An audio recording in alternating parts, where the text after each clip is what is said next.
मुस्तफ़ा आपसे पूछ लेती हूँ क्योंकि एहतजाजी तहरीक का एक मरतबा फिर खान साहब ने कहा है वो खुश भी नहीं है। आज वो काफ़ी मायूस थे, उन्होंने काफ़ी लोगों को अपनी सख्त सुस्त कहा अपनी जमात को, और शंघाई तंजीम भी अब शुरू हो रही है, इंटरनेशनल लीडर्स भी आ रहे हैं। आपको लगता है कि इसकी कोई कनेक्टिविटी है, क्योंकि PMLN ये तासुर दे रही है कि उसके तनाजुर में है ये सब?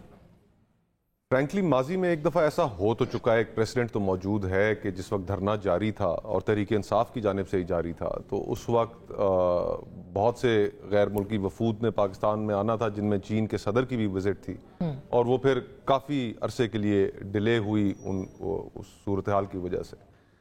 लेकिन आज की जो सूरत हाल है उसमें मैं ये समझता हूँ कि देखिए, अभी रिसेंटली IMF के साथ आपका प्रोग्राम एग्रीमेंट कंक्लूड हुआ, की जो रफ्तार है बढ़ने की वो सिंगल डिजिट्स में आई है। साथ ही साथ शरह सूद नीचे की तरफ डाउनवर्ड ट्रेंड है उसका भी। हुकूमतों का काम ये होता है कि वो केओस की सिचुएशन ना पैदा होने दें। इस वक्त हुकूमत जो है वो हर मामले में 2 कदम आगे होकर, क्योंकि लेजिटिमेसी का सवाल है, क्योंकि पता है कि पांव कच्चे हैं। अब अगर उन्होंने एहतजाज का ऐलान किया तो आपने पूरे पिंडी इस्लामाबाद की जिंदगी अजाब कर दी उस दिन। पूरे शहर, दोनों शहरों को आपने कंटेनर्स लगा के बंद कर दिया, ओवर रिएक्शन आपने दिया। और उस शायद एहतजाज की खबर इतनी ना बनती जो पहले से आपने माहौल क्रिएट कर दिया। बिल्कुल। हुकूमत कोई कॉन्फिडेंस बिल्डिंग मेजर नहीं कर रही। तहरीक इंसाफ के जो कारकुनान हैं उनके साथ पिछले काफ़ी अरसे में ज्यादतियां भी हुई हैं। पॉलिटिकल विक्टिमाइजेशन नहीं होनी चाहिए। आप दिल बड़ा करें, गुफ्तो-शुनीद के दरवाजे खोलें ताकि चीजें काम डाउन हो और मुल्क ट्रैक पर चढ़े। हम बड़े देखें पिछले जो 3 साल गुजरे है ना, 2 एक्सट्रीम्स है। एक तरफ ये है, दूसरी तरफ तहरीक इंसाफ है कि वो खान साहब ने कहा है डी चौक पहुंचे हैं, वहां जाके एक और एक्सट्रीम भी है ना जी। वो एक्सट्रीम है इस वक्त लोगों की हालत।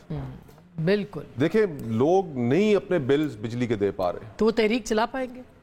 तहरीक को लोगों को तो देखें कि वो भी किस कर्ब में मुब्तला है। वो अपने बच्चों की स्कूलों की फीसें नहीं दे पा रहे, अपने घर का किचन का खर्चा नहीं चला पा रहे।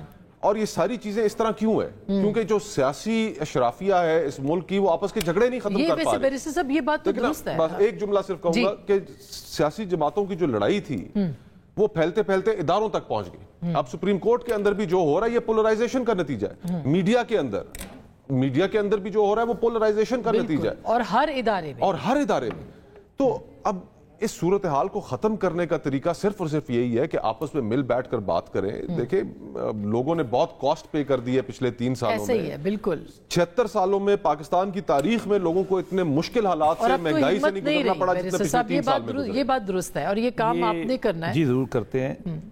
SCO के बारे में मैं एक अर्ज करूं, जो इनकी बात को आगे बढ़ाऊं। CPEC की साइन करने की सेरेमनी थी। खान साहब धरने पे ट्रक पे चढ़े बैठे थे, टैंकर पे। टैंक था कि टैंकर था, कुछ था सही जी।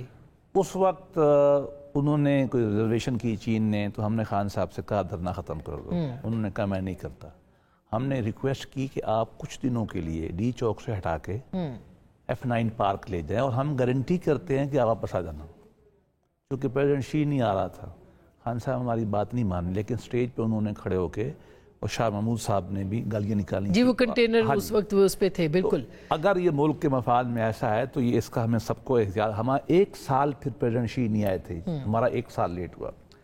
लोग भी अब यही चाहते हैं। देखिए, कुछ ना कुछ महंगाई कंट्रोल हो रही है, इंटरेस्ट